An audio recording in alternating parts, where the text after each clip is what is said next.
Good morning and welcome to Mental Health Matters with me, Dr Audrey Tang. It's the show where we take a deep dive into all things mental health and well-being. Today's guest is Juan.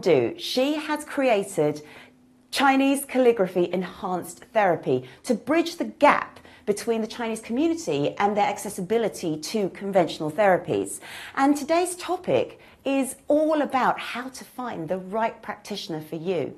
Hello. Hello, Jude. How are you doing today? Fine, thank you. Now, with practitioners, have you, found a good practitioner ever for anything, or have you struggled to find good practitioners?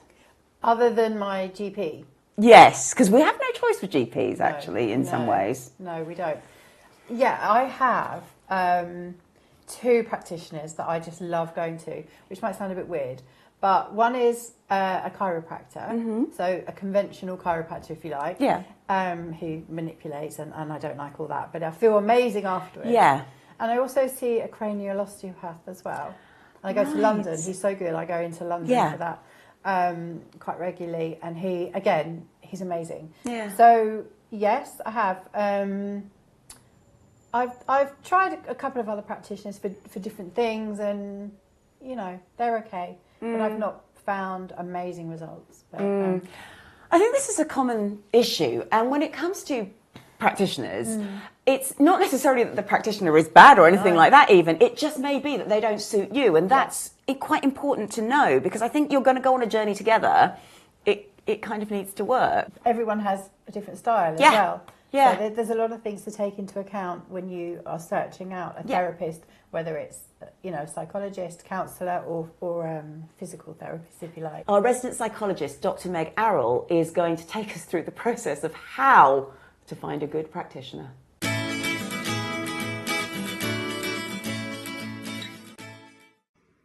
Hey, I'm Dr Meg. Now, trying to find a mental health specialist, a psychologist, or a therapist, it can be an absolute minefield. And of course, it's going to differ in different countries. So these are just some overall pointers for how to find someone who is qualified and who can really serve you in the best way. Now, the first question to ask are what professional bodies the individual practitioner is a member of. And of course, these will differ between, say, a psychologist, a CBT therapist, or a coaching professional. So ask them and then do a quick Google and find out if those bodies are robust in the country that you live in. So next, you want to make sure that the practitioner is appropriately insured. And it is totally fine. It can feel a bit awkward, but it's totally fine just to check and say, do you have professional indemnity insurance for your work? And next is to ask whether the practitioner has experience in what you are going through. So there are many generalists, and that is totally fine as well, but you might want to find out, say, if you are experiencing something like maladaptive perfectionism, whether this particular practitioner works in that area. But of course, so many times we don't know exactly what we are going through, and that can be part of the journey as well. So then you can say, you know, just in terms of demographics, do you work with people who are around my age range? Those sorts of things. So think about what's important to you and just check in with the practitioner that they have experience of working with people who are experiencing the types of things you're going through, or just some other similarities. You can ask for testimonials. Sometimes these are on people's websites.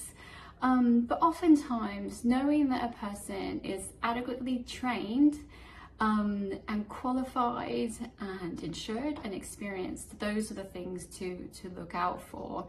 Now, with regard to training, you can ask again about some of that training.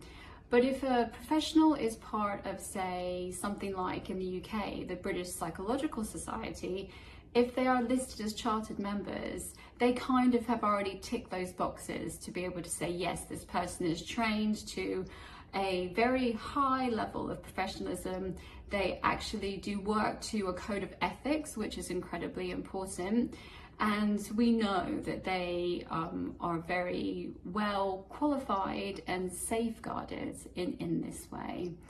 Of course, if you are going down the NHS route, then those things as well will be sort of taken care of, but there can be quite long waiting lists.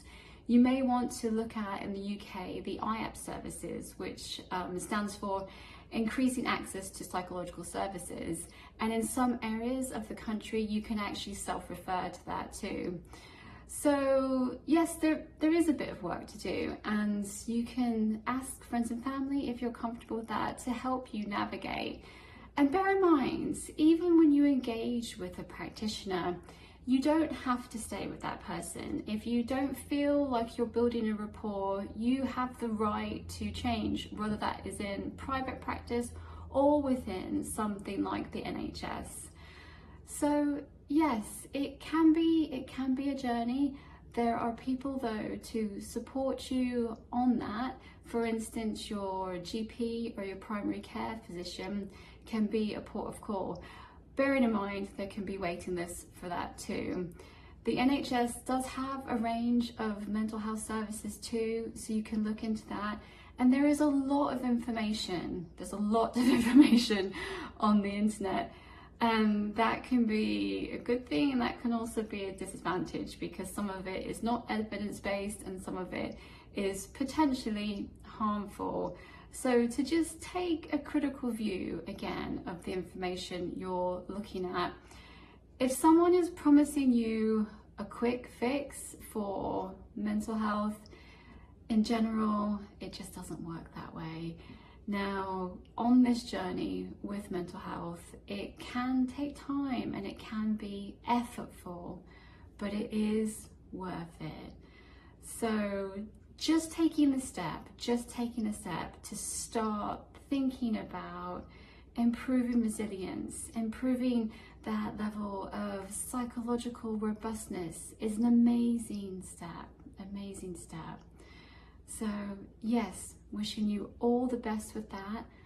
Just to summarize, ask about professional bodies the practitioner is a member of, also whether they have adequate insurance and do they have experience in the types of things that you want to explore with that practitioner. Thank you so much, and I hope this helps.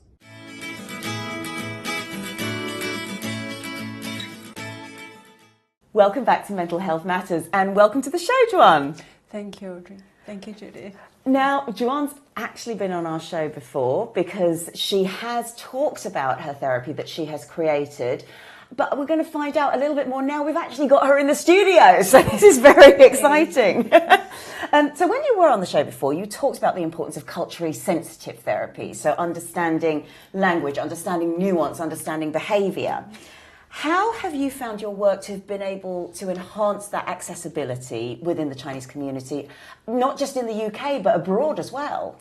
Yeah, so I have done some training with a Chinese center in Los Angeles, so training their staff for this approach.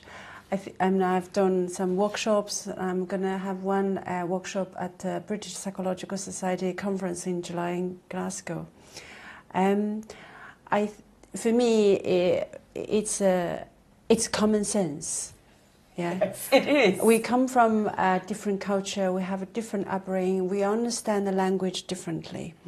So when I identify the clinical problem, first I work in an NHS, and then I notice that I've never seen a Chinese client access to the mental health talking therapy. I begin to the curiosity inquiry.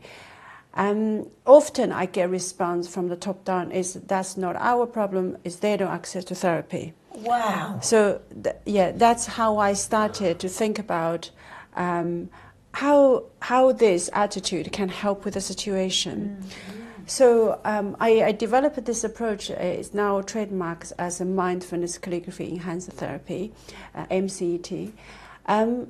The intention is very simple. I use an approach a brush meditation, which is it's not just a national art, but it's also a cultural heritage for China, Asian country, including Japan, Vietnam, Korea, for 1,000 years. Yeah. Wow. But I integrate that into therapy.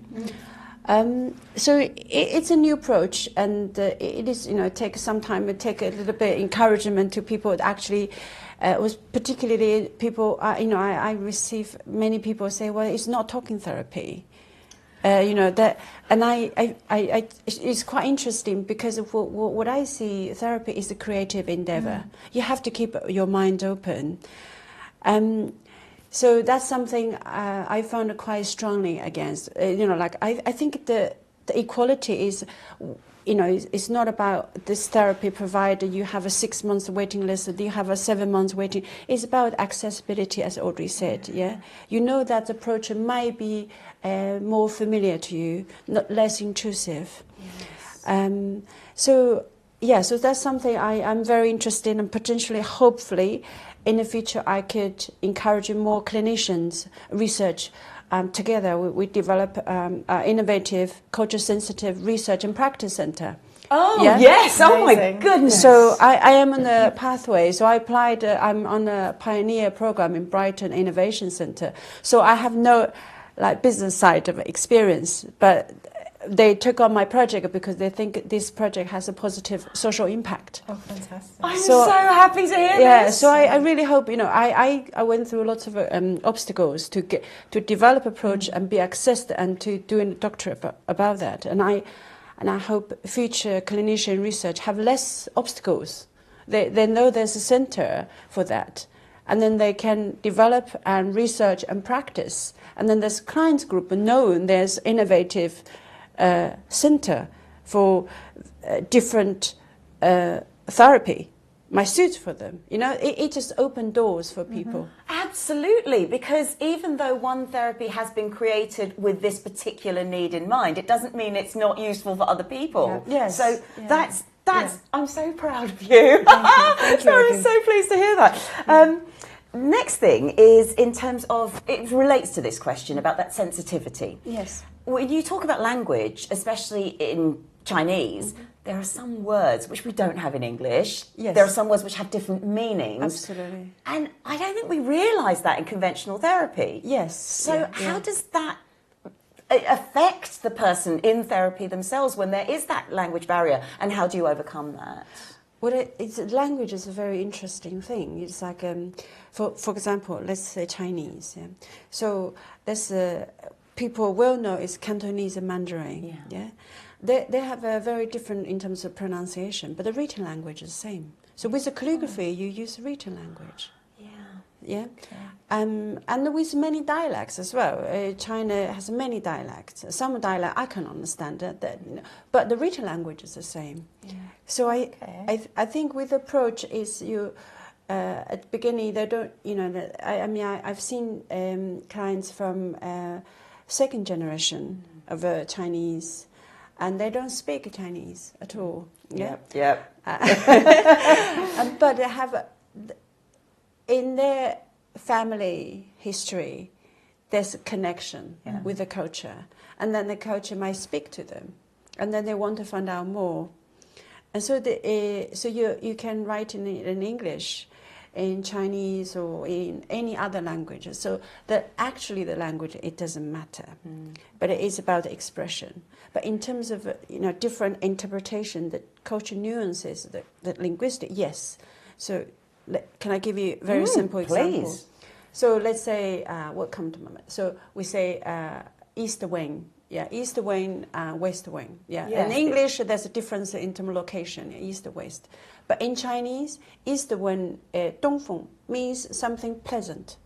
Okay. East wind brings success. Yeah, you feel that. Yeah, the west wind is harsh and cold. Okay. Yeah, but these cultural nuances, you have to really get into that to understand that. Yeah.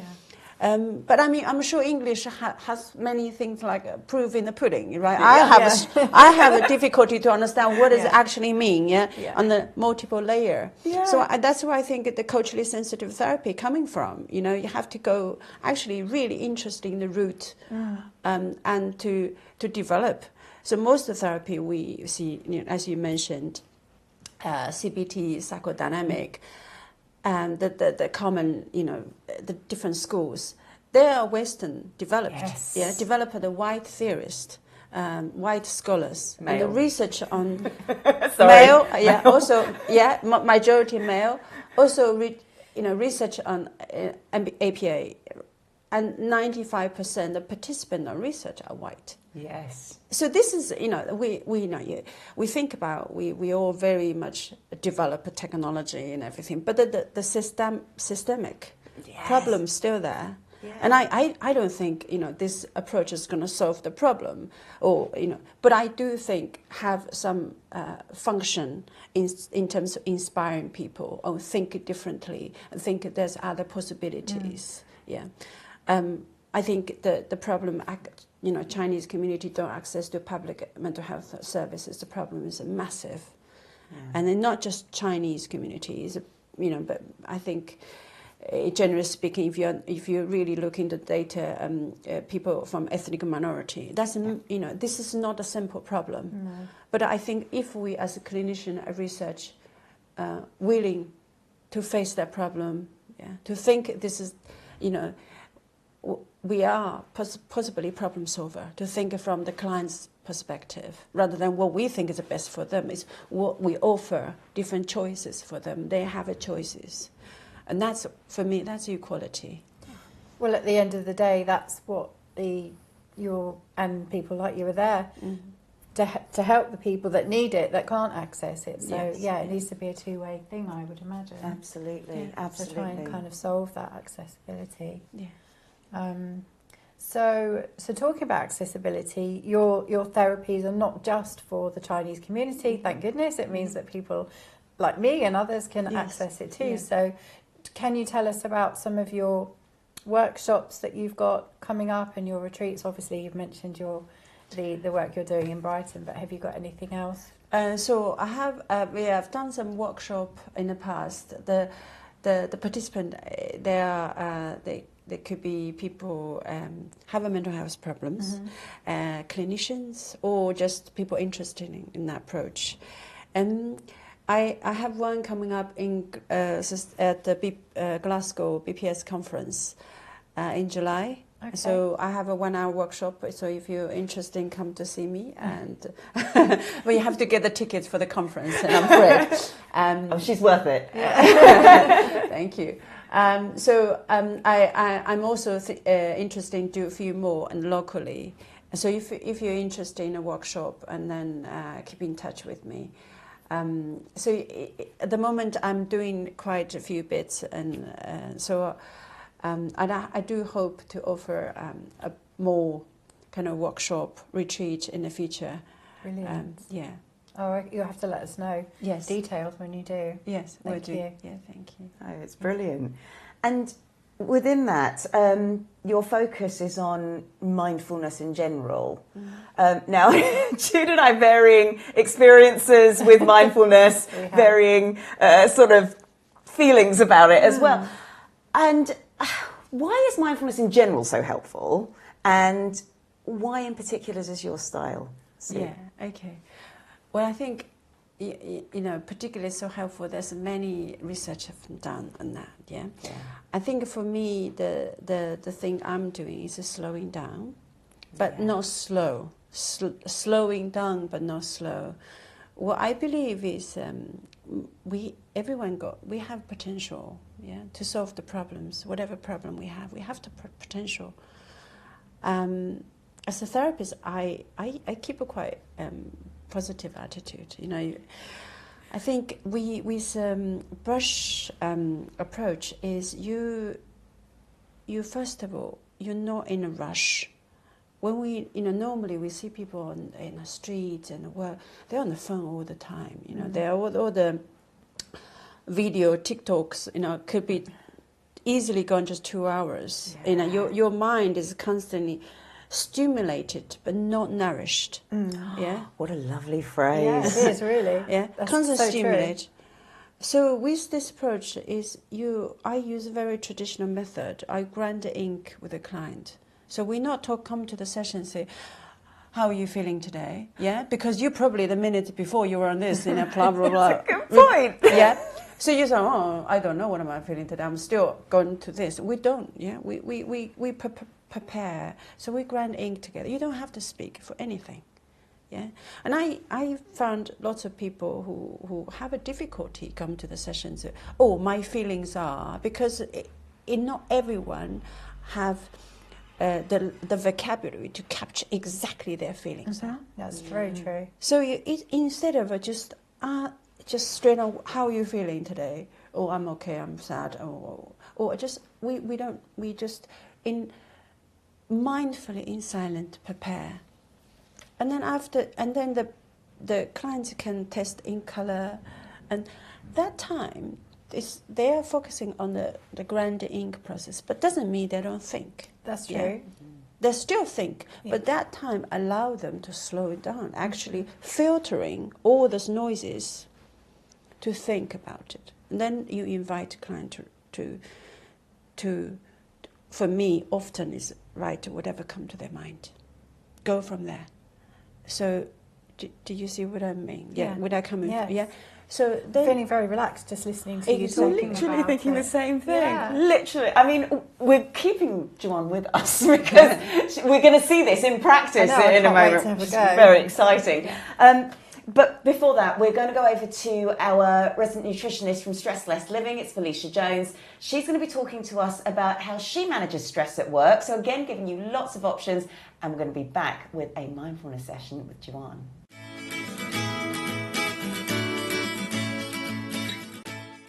Hi there, I'm Felicia Jones and I'm from Stress Less Living. I'm doing a segment again for Mental Health Matters because, as I always say, mental health really does matter. And today I think this subject will resonate with you. It really does with me. We're going to be really looking at anxiety, stress and depression and how that can be impacted within the workplace, but also, as I always talk about, how we can actually do things that are going to help us. And so my work, I'm a nutritionist, but also a stress management trainer. So today I'm coming from the perspective of a stress management trainer. So my work and really my passion is very much about enabling people to understand about the mind and the body and how those are connected. And the other day I was watching a video from a Canadian doctor called Gabor Mate. He's amazing. I absolutely love him. He does a lot of work, particularly with family therapies. And he was talking about, well, a lot of things, but he was really talking about this thing about the mind-body connection and how people can, from a very early age, pick up different stressful situations which impact when they're older. I've done a video on this before, and it's called ACEs, which is basically Adverse Childhood Events. And so he was talking about it, and I felt a lightning bolt go off in me. This doesn't happen that often, but, you know, it happened then. And I was like, oh, what's going on? For one thing, I really resonated with what he said. I was like, yep, that makes sense. Yep, that makes sense. But then I thought, it's resonating because I love this. This is the work that I love doing. This is what it almost feels like I was born to do. And then it reminded me, I did another segment for Mental Health Matters a few weeks ago, and it was all about volunteering, and it was all set in a community environment. Now, I hadn't been in that community before. I hadn't met anybody, and I had to set up my camera and, you know, organise it all.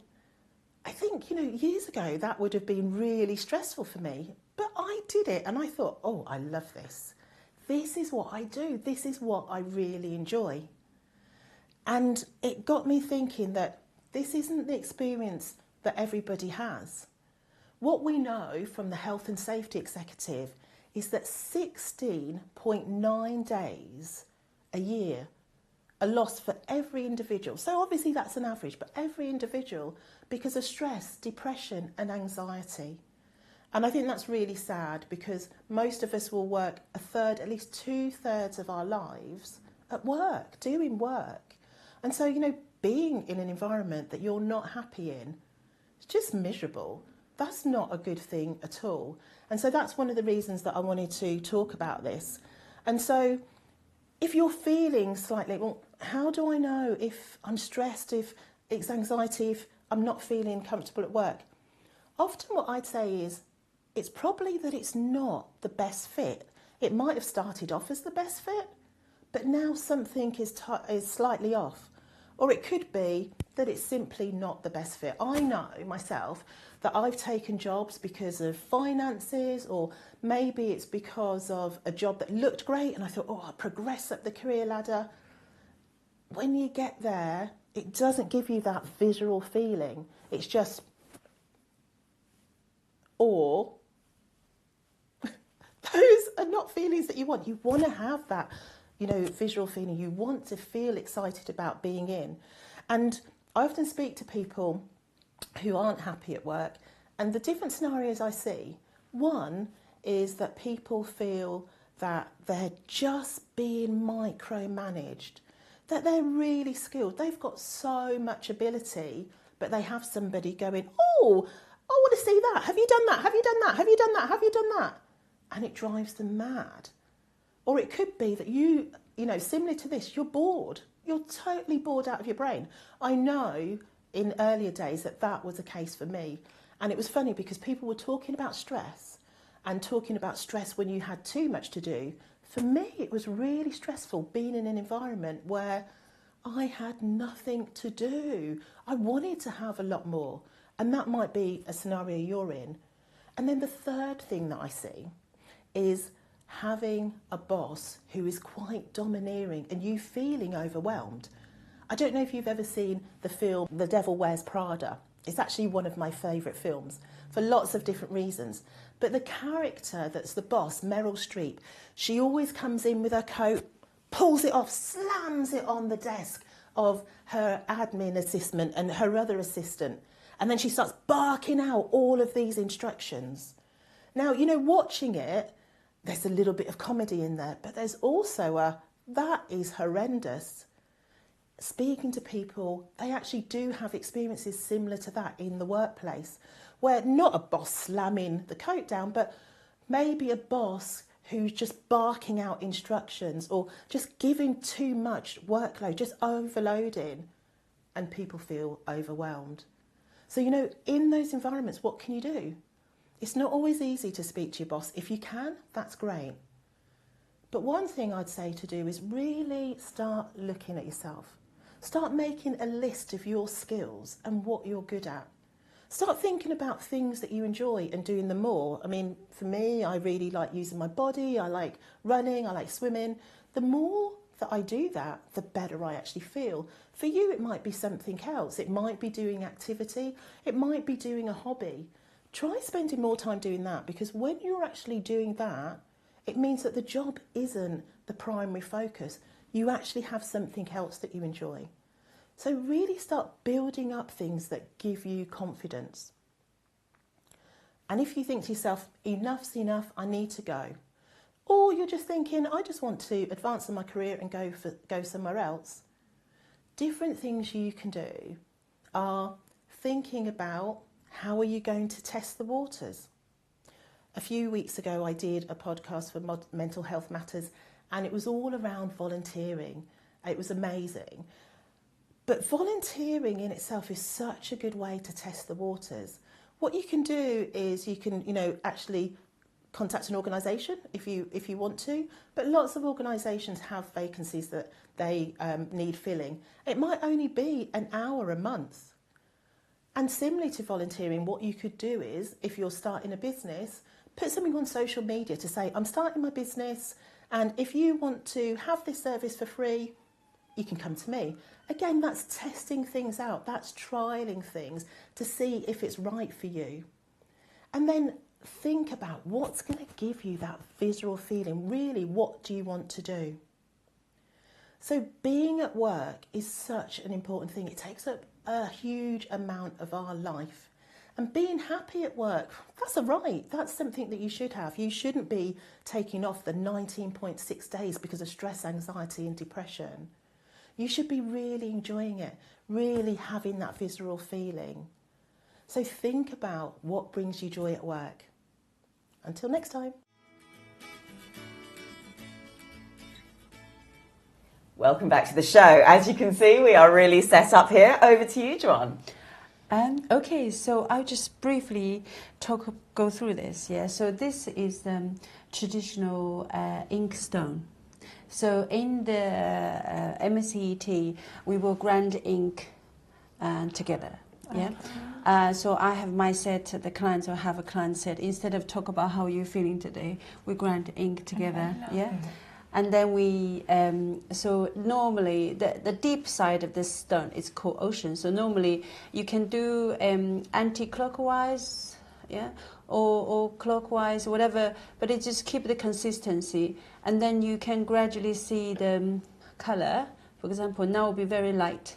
Then you, after a couple of minutes, it will be slightly darker. Then you adjust until the color you found is right. So with this approach, it's you can see the brush, the tip is soft, yeah. So when we hold the brush, we particularly this size, we try to hold upright, yeah. So very different from this brush and a normal pen, because normal pen you write with your wrist and the fingers. With this brush, you move your whole arms, whole body, yeah. Okay. So you're. Can you see? Because in order to keep the balance, your body is moving, yeah. Okay. And then that is slowing down, because if you compare with this brush, right, let's say character with normal fountain pen, you are noticing this is much slower. Yeah. Sometimes it's interesting. You learn to calm, gradually when you're slower. Your body is giving you a signal, your mind is send you a signal. Then you naturally calm. So before we write, I want you guys just hold the brush, yeah. Just visualize a circle, yeah. Then we start to draw a circle, yeah. In the air. Just in air, yeah. Very good. And we all know how to draw a circle, yeah. And then next one, when you're ready, we draw a circle with our breath, yeah. So breathing, we start the circle, and then on out breath, maybe halfway, finish the circle. Oh, okay. Yeah. So one breath, one circle.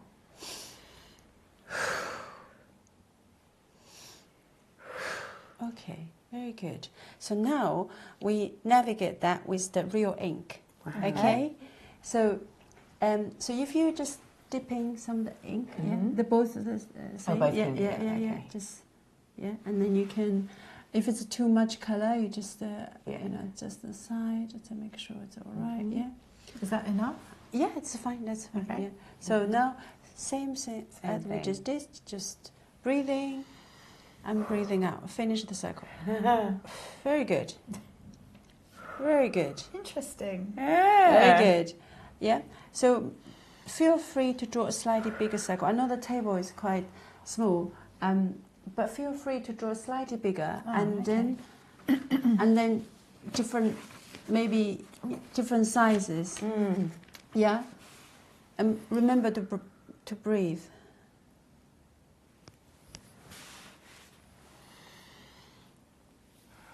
Ooh.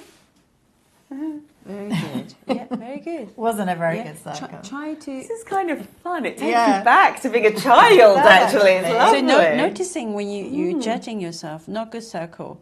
There's no perfect circle. Yeah, we're here to draw a circle. Yeah, it's okay. Well, I mean, that's true. But if the circle is integrating with your breath, that's all that matters. That's the key. Breathing and breathing out. And then, now when you find I think maybe you guys find a blank space or get a new paper, close your eyes. Oh, as we draw on the table. Yeah. And close your eyes. Okay. and draw Same a thing. circle. Same thing, but being Do it there. Close your eyes, and you can just focus on the breath, breathing. Choose a point to start with. Very good. Yeah. Oh, it's a kind of an egg circle. So weird doing it with your eyes closed. Yeah. Very good. Very good. So, after so many circles, you already navigate how to control the brush. Yeah. Yeah? Okay. Okay. Very Yeah. good. Yeah? The ones I do with my eyes closed are thicker as well. Yeah, so I can Funny. see that this is your starting point. Yeah. And you finish a circle, the energy is from here to here. Mm. So when you talk about Audrey's, so that's where it starts, that's where it ends. So you're beginning your breath, and the end of your breath. Can you see each circle is different? Yeah. Sometimes when we breathing calmly, the circles are different. Okay. Maybe have a conscious awareness where your breath is, and then when you start breathing, and I do halfway or third, and the out breath. So when I'm doing out breath, I let it go. Okay. Yeah, try that. Okay. Yeah.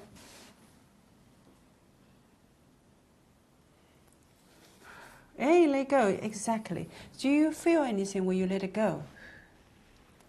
There's it's like a relaxation, or almost for me, it's like a flourish at the end. It's quite a nice sort of. Yeah, You can see, yeah. Yeah, mine is very much. Let go. Yeah. Very good. So maybe we can, if we move that to the side, get a another paper. Okay. Yeah, and then we can start. Yeah. So how do you feel, you guys? Is that your? Look at these are the circles there. I can feel my breathing slowed down. Yeah, definitely. it's fun. I'll put that down there. So if I give you. Well, I think maybe this way is better actually. Straight down. Yeah. Okay. Yeah, straight down. You both have some.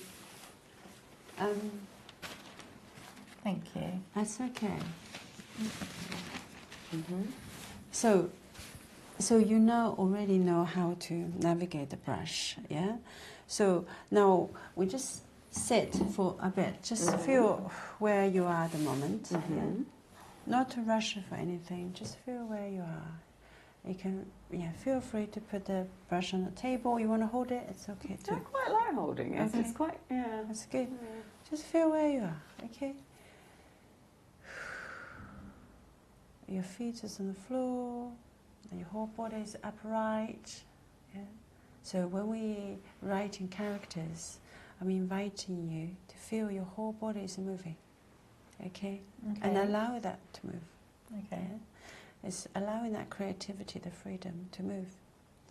So when you're ready, just go down. When you're ready, I want you to write whatever comes to your mind. Yeah?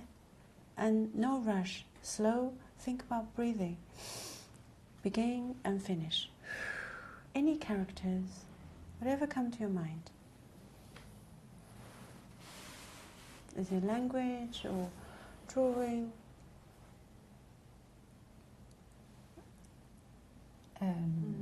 Not to filter anything, just whatever comes to your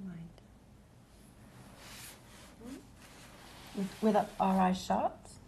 It's up to you. You can do open, do eye closed.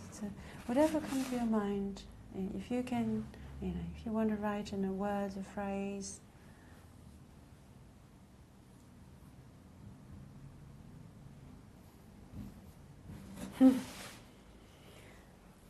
This is the only word that's in my head, which is really weird. This was the only word that came to my head. Okay. How funny. And not even in English. Yeah. Very good. That's interesting. Yeah. So It's maybe. just so weird. So what is that? So splash. Eh?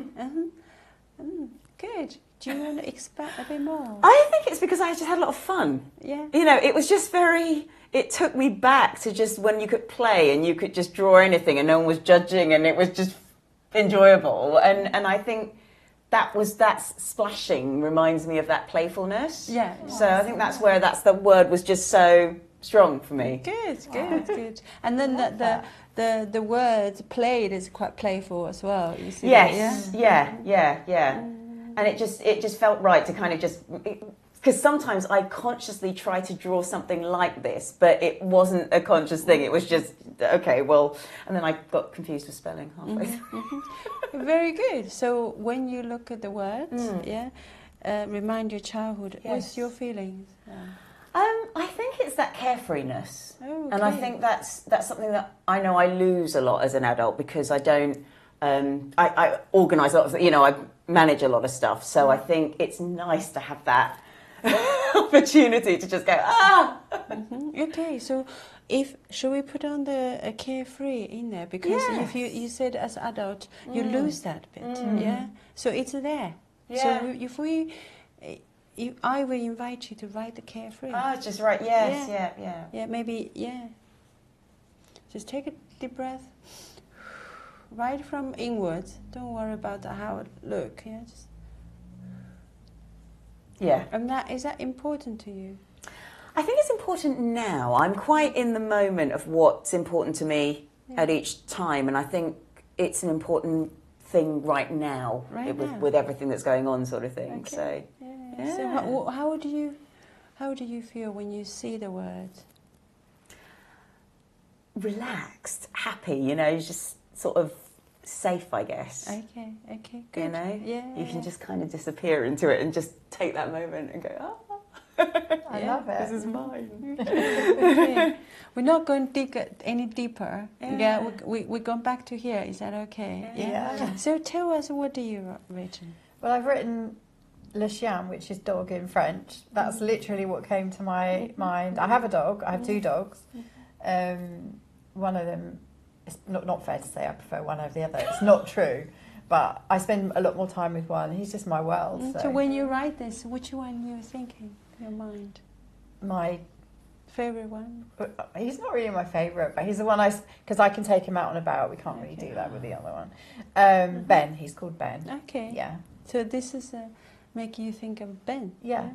Okay. How do you feel when you think about Ben? Oh, I just adore. He's my world. I adore him. That's it, really. Okay. Yeah. So your world. So Yeah. how, if you could write to understand, almost like simplify your world, what would that be? Just love. Okay, love. Yeah. Yeah. I would put down love. Interesting. I didn't put Simon. I don't think that's anything to worry about. I don't think there's anything to worry about. No. No. So shall I write love? Yes. Okay. I think it's a lovely. Just feel the love in you as well. I do. Yeah, honestly, feel the I love talk in about him. you. I just adore him. Yeah.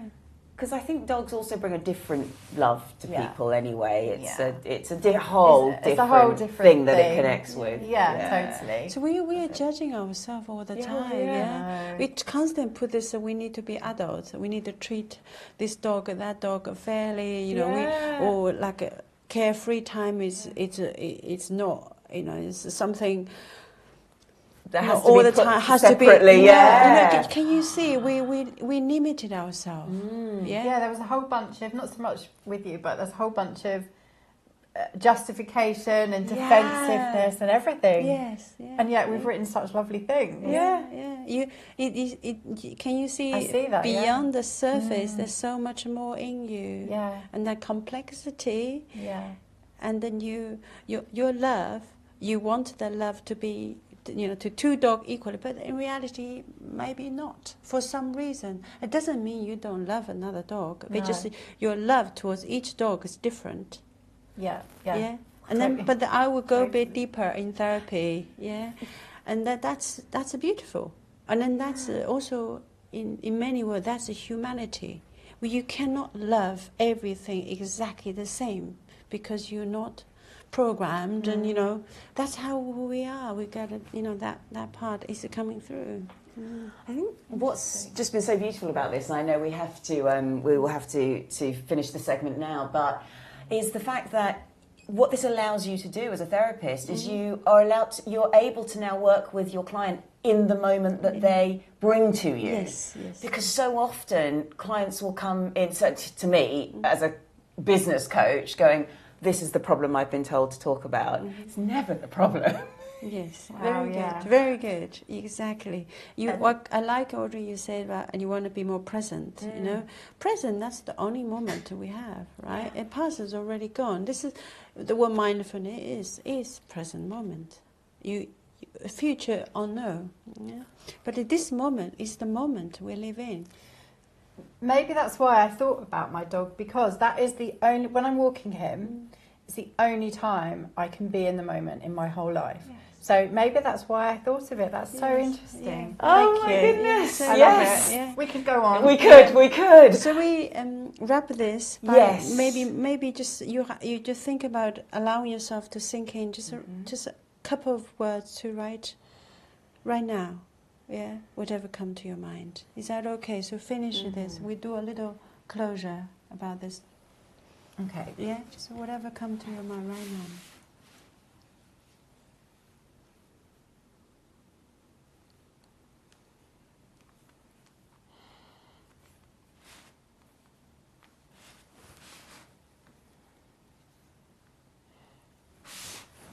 I can only give one. It's just, safe. Good, okay. I love this. This is great. Oh my goodness. Thank you. Okay, yeah. Thank you so Thank much. you so much. And I see how this process works. If you would like a workshop, you can even just email us through the studio and we can get you in touch with Juan. It's studio@wellbeingmedia.org. Now, we are going over to, we're keeping Juan with us for our little Stroop test challenge, but we're going over to the news desk with Patsy Wright.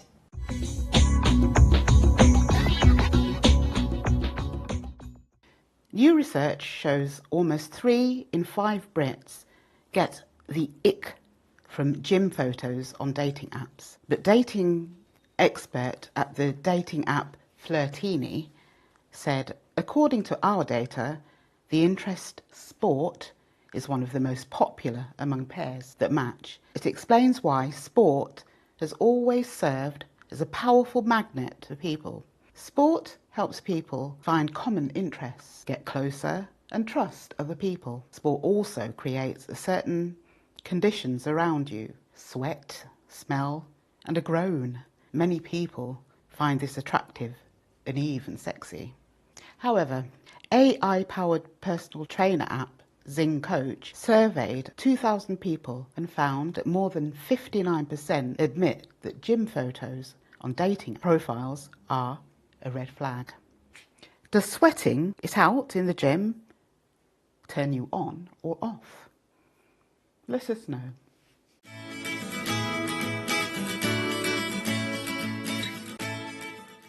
Juan, welcome to the Stroop Test Challenge. We like putting our academics through this. Okay. We have a leaderboard already. We've got Dr. Stephanie still holding on to the lead at the top there. We're going to take you through 20 colours, and what you need to do is say the colour the word is written in, not the colour that the word says it is. So the first example here is going to be the word blue, but it's written in green, so you need to tell me green. For those viewing at home, we use a green screen in this studio, which does mean the greens are going to look a little funny to you. All right, are you ready? I am as ready as can be. Let's do it. Green, yellow, blue, red, pink, black, green, blue, pink, red, black, blue, pink, red, yellow, green, blue, yellow. Stop the clock. 30 seconds, 50.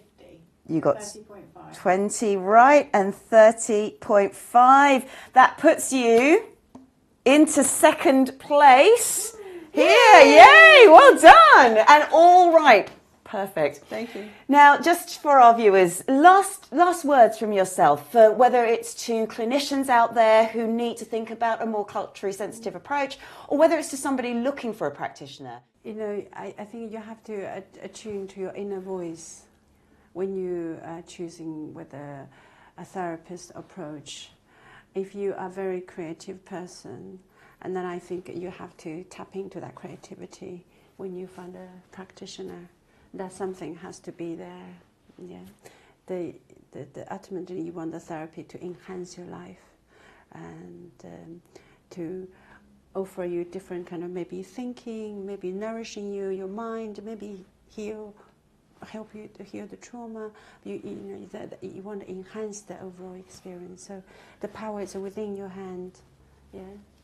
Absolutely beautiful. And if you want to know more about Juan and Mindfulness Enhanced Calligraphy Therapy, please do get in touch with us and we will put you in touch with her. Thank you. Thank you, Audrey. Thank you.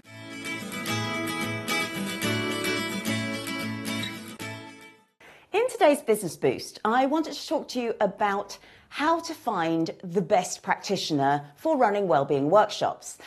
Now, the common thing that a lot of businesses do is they kind of go, well, everybody's doing lunchtime yoga or everybody's doing ice cream vans and that's what we're going to do. We've spoken on previous shows not to confuse incentives with actual interventions that are going to work. And there is a bit of a minefield when it comes to a practitioner, and there is so much choice out there. How do you find the right one? Well, a lot of it actually is to do with doing your own research. And in my own notes, I would say, first of all, find out about their qualifications and think about that qualification and training history over the cost. Don't just go for the cheapest, because that doesn't always mean you're going to get quality. And what I mean by quality is when you are a trained practitioner, you are trained in areas such as safeguarding. You're trained for when things go wrong, not just when things go right. So that's an important thing to be aware of. So check out that person's websites, check out the registers that they're on, if they're on any professional registers, check out what they've done before and perhaps who their clients are. And if it's a word of mouth recommendation, that may even be better. Do not fall prey to the, oh, that person's charging this much, my daughter's friend is a trainee, whatever, and going that way, they may not be the best person for you, even though they may be cheap. Explore. Really think about what's going to suit your particular team. Speak to your team about it as well. And don't be afraid to look at that person's videos of the workshops. Don't be afraid to look at what that person's done in the past. Because even if they are doing something which you know everyone's going to want, but their style isn't going to suit your team, that's not helpful either. So explore, and don't be afraid also to attend the session when you have that person in. Discuss with that person what you want, because most practitioners will be able to tailor what they're doing to your particular needs. So speak to them about it. And of course, when you're there, get feedback. Get feedback from your teams. If it doesn't work, then don't use that person again, or don't use that particular style again. It is a bit of a minefield out there. There are so many people offering services. Always do your research, but always you are the person who knows your team the best. Remember that.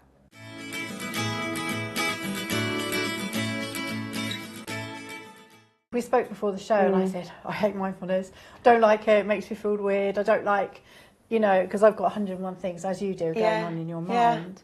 But that was amazing because you're doing something, you're not just in your head.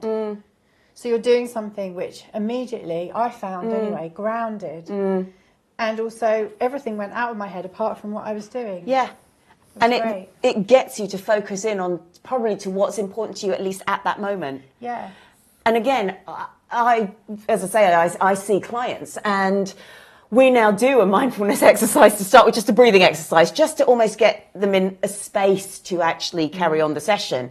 But what I found with this one in particular, which was so good, is it gives you not only that space, but the actual thing people are really keen to talk about right now. And that makes that hour really worthwhile, more so than just, as I said, so tell me, you're here to talk about work.